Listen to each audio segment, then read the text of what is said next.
The child's cries cut through the narrow cabin, shattering the quiet hum of the midnight flight. Aisle lights flickered below, scattering faint glimmers across tired faces and passengers who fidgeted, uneasy and restless. Somewhere in the middle row, a man sat frozen, his body rigid but his heart shattered in ways no one could see. His son, barely 2, screamed in his arms, each wail slicing through him like a fresh wound, a cruel reminder of everything he had lost. And then she moved. A young woman, dressed in a simple blue cardigan, her eyes radiating warmth stronger than any sunrise, rose from 2 rows ahead. She didn't hesitate. She walked toward the crying child with a calm certainty. No irritation, no judgment, only quiet compassion. "May I?" she whispered, soft as a breeze. The man hesitated, clutching his son tighter, as if letting go could break them both. But in his eyes, in that tiny, trembling surrender, the answer was already there. He nodded. The woman smiled gently, scooped the boy into her arms, and began to hum.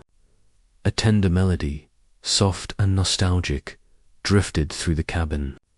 It wasn't loud, but it was enough. Slowly, the crying softened.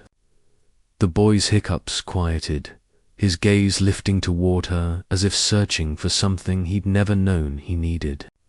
Passengers froze. Even the flight attendants paused mid-step. The father stared, disbelief written across his face. That simple act, a lullaby for a stranger's child, wrapped the entire plane in a fragile, golden bubble of peace. Before we go further, remember to like, comment, and subscribe to Whispers of Kindness, where stories of quiet compassion remind us what truly matters. When the song ended, the little boy slept peacefully against her shoulder. She smiled softly, looking at his father. "He's beautiful," she whispered, her voice trembling with gentle sincerity. The man swallowed hard, words stuck in his throat. "Hey, he hasn't slept through a flight since his mother passed." His heart ached in ways words couldn't touch. "I'm so sorry," she murmured, her voice soft, almost a whisper. He nodded, eyes glistening with quiet exhaustion. "It's been just me and him for a year. I thought I could do this alone. But nights like this..." His voice broke, the words lost to the weight of everything he'd endured. She didn't speak. She didn't offer advice or platitudes. She simply handed the sleeping boy back into his arms, with a gentleness that said more than words ever could. Her hands lingered just a moment longer, then she turned and walked back to her seat. She didn't glance over her shoulder, didn't seek thanks or recognition, but Ethan couldn't stop watching her reflection in the cabin window. Her quiet presence had stirred something in him, a calm, a warmth he hadn't felt in months. When the plane touched down in New York, she gathered her bag and disappeared into the crowd before he could even say a word of thanks. Ethan, still holding his son, scanned the terminal desperately, but she was gone. For most, it would have been a fleeting encounter, a small kindness in the blur of travel. But for Ethan Cole, one of the youngest self-made billionaires in the world, it became something more.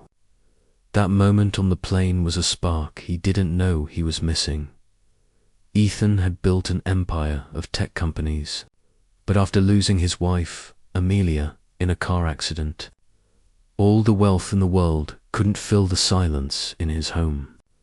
Smiles had left him. Trust had left him.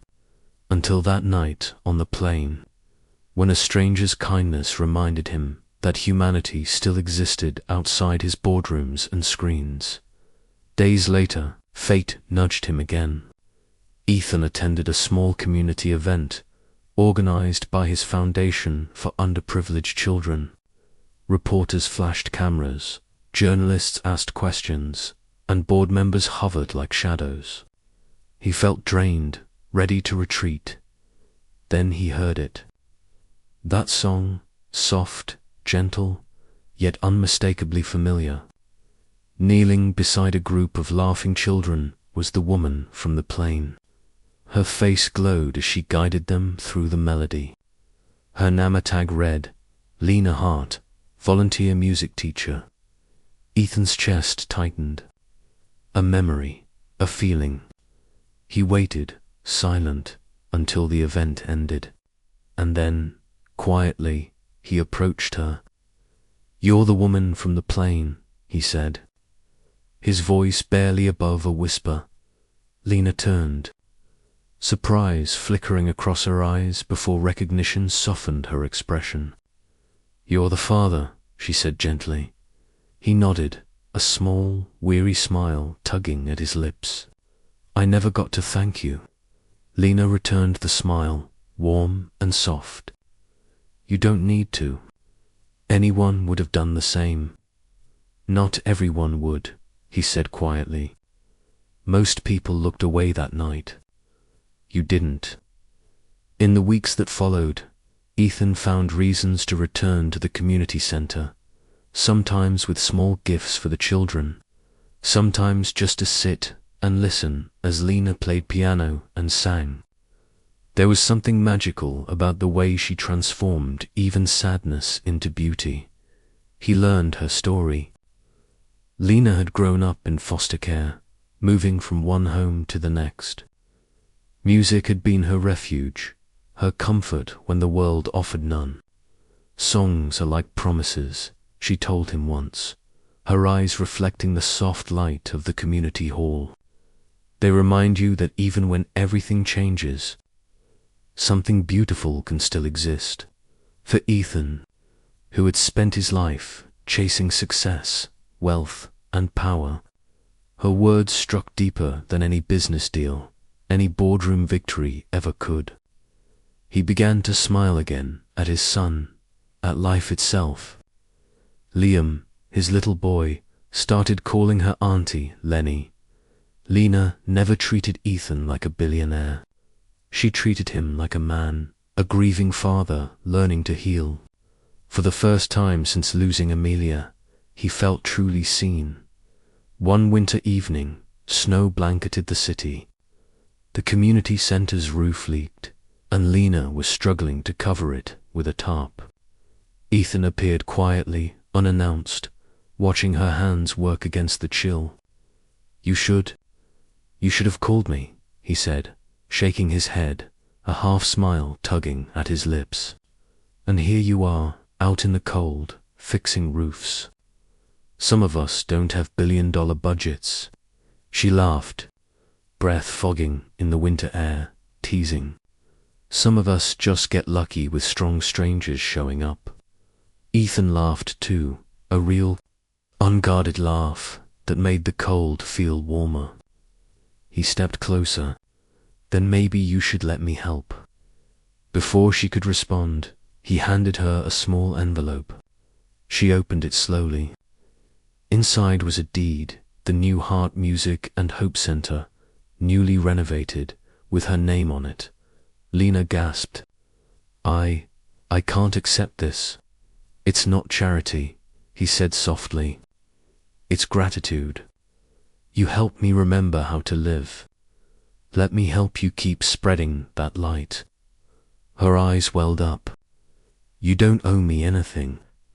"I know," he replied, "but I want to." That night, under falling snow, they stood in silence, connected not by words but by shared understanding, to souls who had found something unexpected in each other's brokenness.